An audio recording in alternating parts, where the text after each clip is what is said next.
What's up, everyone? I'm your host, Greg Hellback, and thank you for listening to another episode of the Real Estate Investing Fast Tracked podcast. If you're not familiar with me, I've been a full-time entrepreneur now for 8.5 years, going on a decade. It's crazy how time flies. And the point of this show is to share lessons that I've learned throughout this journey with you for free, so you can hopefully pick up a few things and become a more successful real estate investor. So if you get value from this, whether you're watching or listening, if you could do me a favor, subscribe to the YouTube channel, like the video, and share it with people. Today, I'm going to talk about a piece of property that we're in the process of flipping it, but it got sidetracked a little bit, to say the least. The address is a single-family house in Mahopac, New York, which is a really nice area. The way that I found the property was that there's a real estate agent in the Hudson Valley who I do a lot of business with. I have him list the properties that I flip a lot of the times. We've actually known each other since high school. And he found this property. He was telling me about the numbers. And he's like, hey, do you want to do this as a partnership? And I said, yeah, of course. If the numbers make sense, let's do it. So we looked at the property. The house is worth 400 to 420 with minimal work. The house is in good shape. And the seller wanted to sell the house to an investor. He didn't want to list it. He had tenants inside. We'll get into that later on how that caused some issues. So he's willing to sell a $400,000 to $420,000 house for $310,000. So, base hit deal. Definitely not a home run, but there's enough meat on the bone there. And the property didn't really need a terrible amount of work. Not a big rehab, so more of a glorified wholesale property. And if you're not familiar with wholesaling, it's essentially when you buy a house at a wholesale price and sell it on the retail market without having to do a lot of work to it. So we got in touch with the owner and he said, I want to sell for $310,000. We were like, okay, we can do that. We found out that the owner actually was open to doing owner financing, which if you're not familiar with that, if the owner owns a property free and clear, they can sell you the property and then they can essentially become the bank. So instead of you giving them all the cash up front, give them a down payment, and they make a mortgage between you and them, and then you make them payments over time. The cool thing about owner financing is you can structure it however you want. You can do a really long payback period. You can do a balloon, which is what we did. So you could pretty much make the financing whatever you want as long as the owner is willing to play ball. So we told them we want to have you owner finance us this house for 18 months. We'll pay you interest-only payments. So we'll give you a down payment, which in this case, I think we gave him $30,000 down, if I'm not mistaken. And he was going to take back the balance, $280,000. Interest only at 9% for 18 months. So that just means we're going to make him a payment of $2,100 a month, interest only. And in a year and a half, we're going to have to pay him off in full. But I have a very good feeling we're going to be paying him off well before that because we're going to be flipping the house in the next couple months.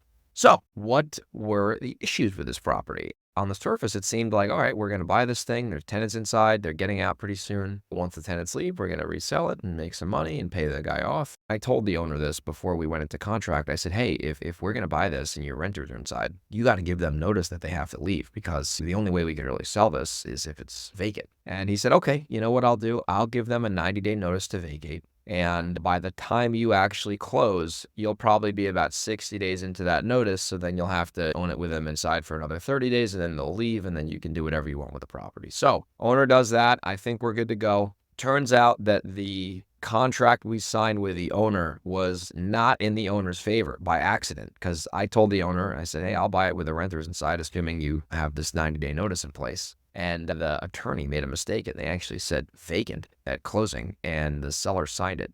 So we were getting to the closing and my partner walked the property. He was like, I don't know, the tenants don't seem that happy. And I was kind of getting like a weird feeling about the deal. So I called up the owner and I was like, hey, it seems like your tenants aren't really that happy about this, which is understandable. But at the end of the day, like if they're not going to leave, that's going to be an issue. And he's like, don't worry, they're good people. They'll leave. And I'm like, all right, technically speaking, I can force your hand here and close when they're out of the property because the contract says vacant. But I gave you my word that I'd buy it with the tenants inside. So I'm going to fulfill that, even though I don't have to contractually. He's like, I appreciate that. So we go ahead and buy the house, close on it. And I reach out to the tenant and I'm like, hey, I just bought this property. I'm sure you're aware of it. He was like, well, I'm not that happy that I got to leave. And the tenant ended up calling an attorney. And by the way, this is in New York. So in New York, it's very hard to do an eviction, to say the least.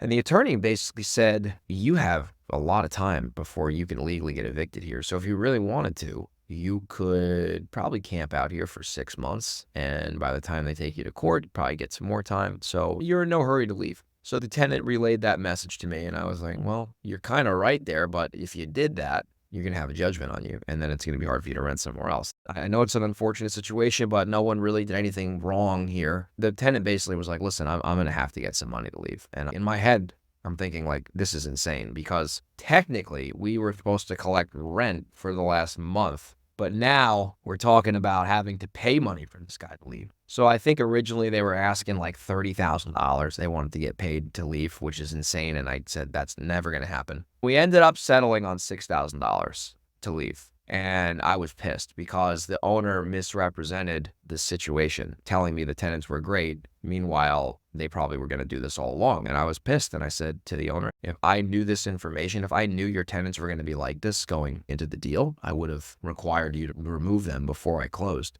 You basically told me one thing and then a completely different thing happened, which happens all the time in real estate. But, in this case with tenants, it gets a little hairy. So I went back to the owner and I said, listen, I gave you my word.